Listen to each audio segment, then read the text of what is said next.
Bienvenue sur Bulle de Bonheur, le podcast pour prendre le temps d'être heureux. Nous sommes Raphaël et Alban, chercheuses inconditionnelles de Bulle de Bonheur.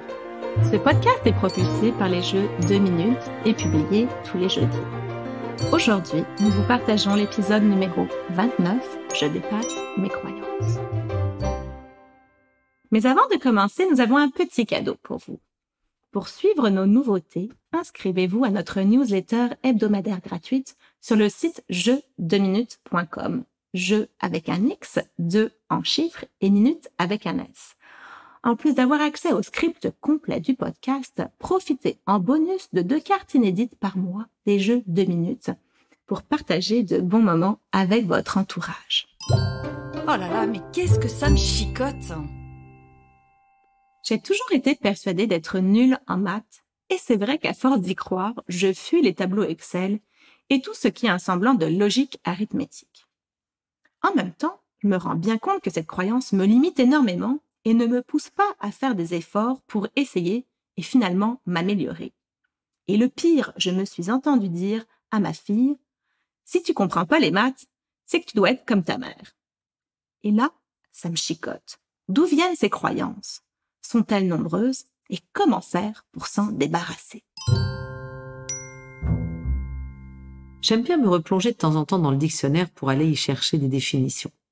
Pour le mot croyance, j'ai trouvé 7 définitions différentes. Pour aborder notre sujet, j'en ai retenu une. Celle que la croyance est une adhésion de l'esprit qui, sans être entièrement rationnelle, exclut le doute et comporte une part de conviction personnelle et de persuasion intime. La croyance de ce fait va reposer sur 3 éléments. D'abord l'opinion, c'est l'idée ou le jugement sur un événement ou une personne. La foi, le fait de croire en l'absence de preuves. Et le savoir, saisir sur les connaissances acquises. Ces 3 éléments auront des degrés différents selon le type de croyance. Ainsi, la foi sera peut-être plus importante en matière de religion et l'opinion en matière d'estime de soi. Nous allons aujourd'hui nous intéresser aux croyances que nous portons sur notre propre personne, et plus particulièrement à toutes ces barrières que nous nous mettons car nous pensons que nous ne sommes pas capables d'eux. Ces barrières forment ce qu'on appelle les fausses croyances ou encore les croyances limitantes, dans le sens où elles vont brider notre épanouissement personnel, elles vont nous priver d'occasions de croissance, de bonheur, de changement aussi. Ces croyances limitantes, elles vont agir dans tous les domaines de notre vie, comme nous allons le voir.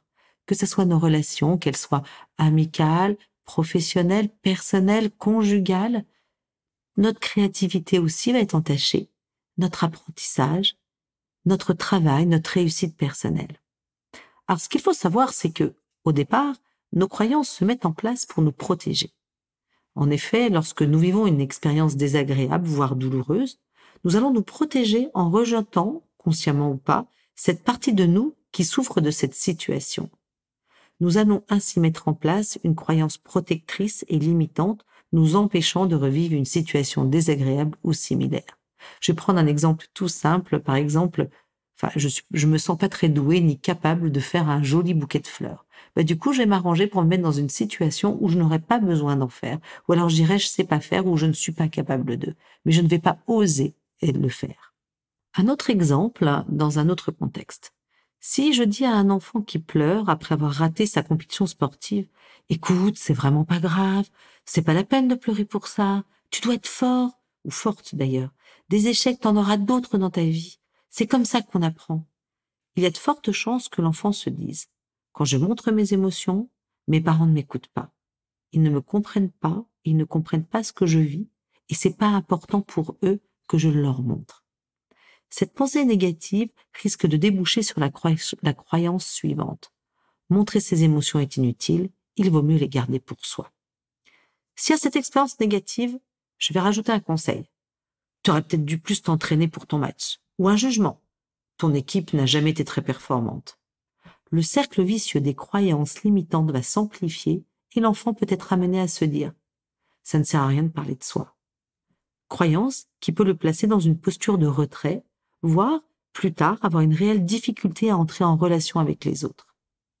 Alors, exemple un petit peu poussé à l'extrême, mais cependant qui vient confirmer le fait que si ces expériences ces négatifs se reproduisent les unes après les autres, en fait, la croyance va s'installer et en réalité, ça va créer des chemins neuronaux.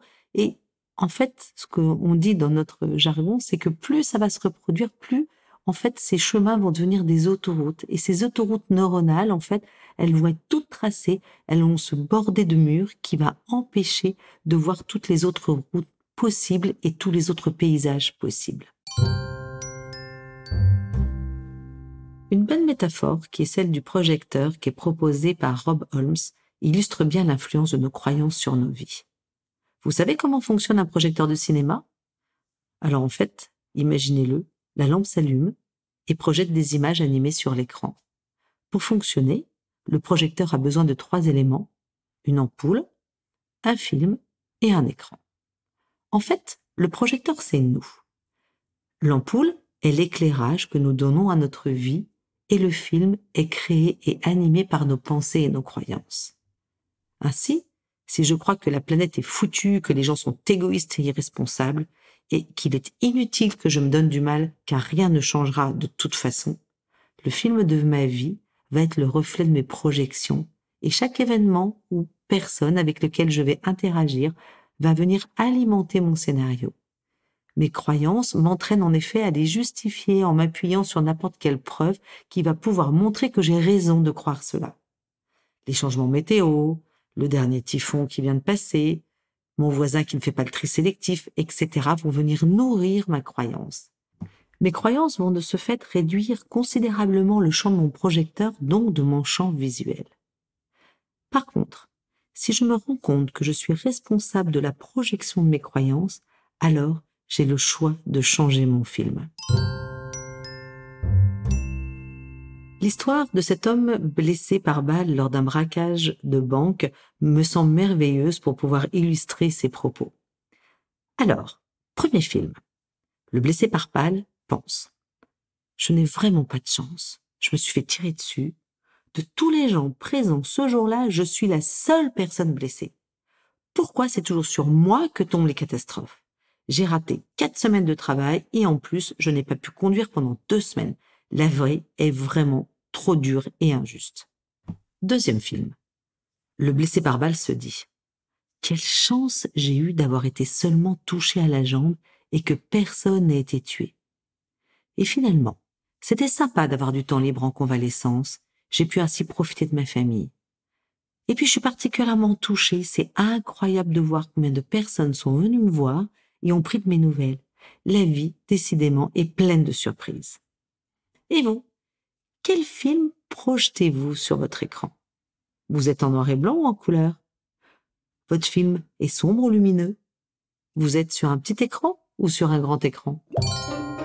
Allez, je change de regard. Alors, ce film, comment le changer? Modifier son attitude mentale, c'est-à-dire modifier notre perception de la vie et des autres, modifier nos croyances profondes. C'est modifier chaque pensée que nous avons et parce que chacune de ces pensées emprunte un chemin neuronal.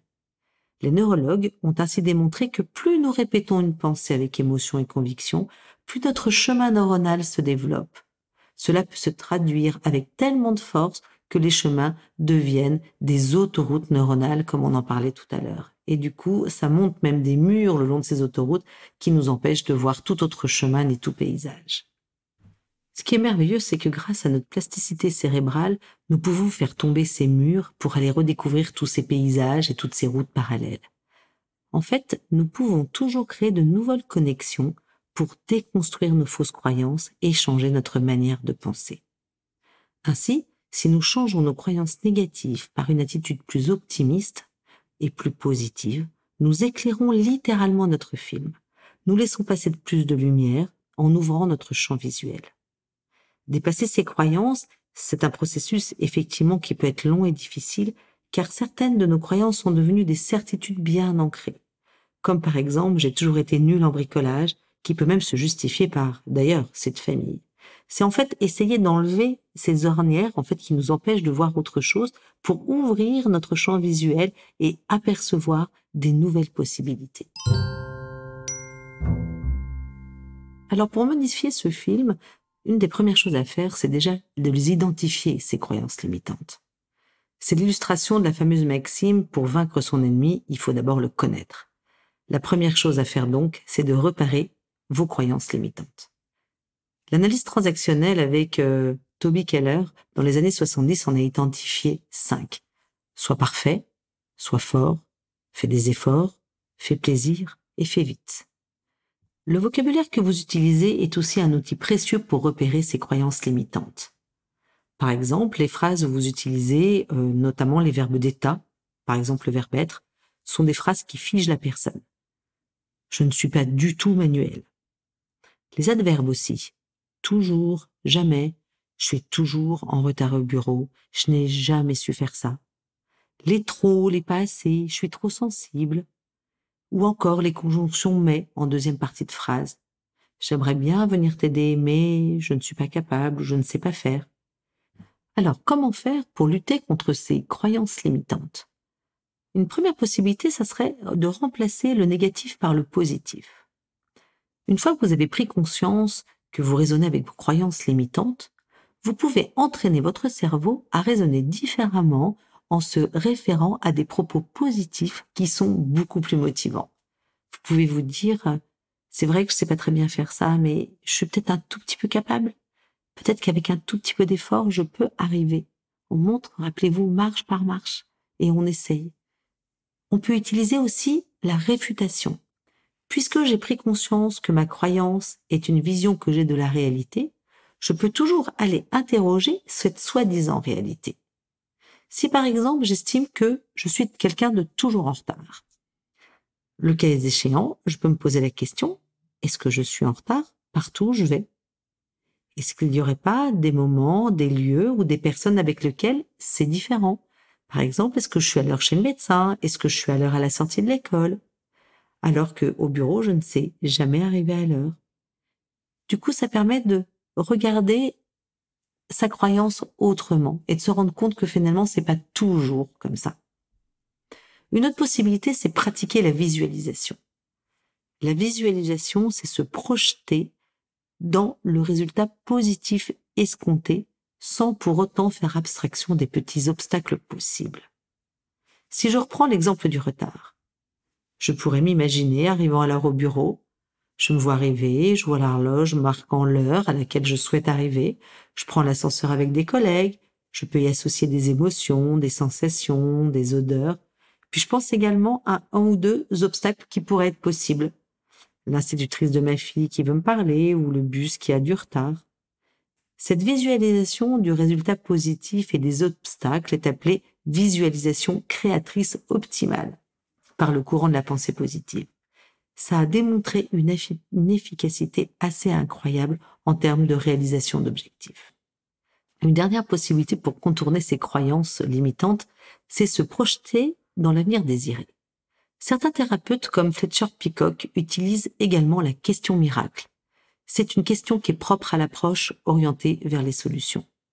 Dans cette approche, la personne est invitée à se concentrer sur son avenir idéal au lieu de se centrer sur son problème. Imaginez, se projeter sur un avenir idéal au lieu de se centrer vers son problème. L'idée est donc de s'imaginer sans sa fausse croyance. Si je reprends celle de tout à l'heure, je suis toujours en retard, je vais me demander, qu'est-ce qui serait différent pour moi si j'arrive à l'heure? Comment est-ce que je vais le savoir? Qu'est-ce que je vais voir de différent? Qu'est-ce que je vais entendre? Qu'est-ce que je vais ressentir? Comment vais-je agir? Et puis j'imagine. Il s'agit de faire une description aussi riche que possible pour que mon cerveau commence à envisager un avenir différent en voyant, en entendant, en ressentant ce que je désire vivre sans ma croyance limitante. Et hop, je me lance. Si je résume. 1. Les croyances limitantes sont des constructions de notre mental qui se mettent en place pour nous éviter de souffrir. Elles se construisent à partir de ce que nous avons appris, de notre éducation, de nos expériences et de notre environnement. 2. Comme un disque dur, nous pouvons déprogrammer une fausse croyance et réinitialiser notre cerveau. Et 3. Dépasser ces croyances renforce l'estime de soi et la confiance dans les autres, augmente l'ouverture d'esprit et déploie notre plein potentiel. À vous de jouer, chers auditeurs. 2 minutes pour identifier une de vos croyances limitantes et choisir une action pour la modifier. Réfuter, positiver, visualiser et surtout pratiquer. Car c'est par la pratique que vos nouvelles connexions neuronales positives vont se créer et se renforcer. Avec Bulle de Bonheur, prenez le temps d'être heureux. Merci pour votre écoute. Si vous avez aimé, dites-le nous avec 5 étoiles. Laissez vos commentaires et envoyez des bulles de bonheur à vos amis en partageant ce podcast. Inscrivez-vous à la newsletter en allant sur notre site jeuxdeminutes.com, GUX, 2 en chiffres, minutes avec un S, pour être notifié des prochains épisodes. Bulle de Bonheur est propulsé par les jeux 2 minutes, 52 cartes pour prendre le temps d'être heureux.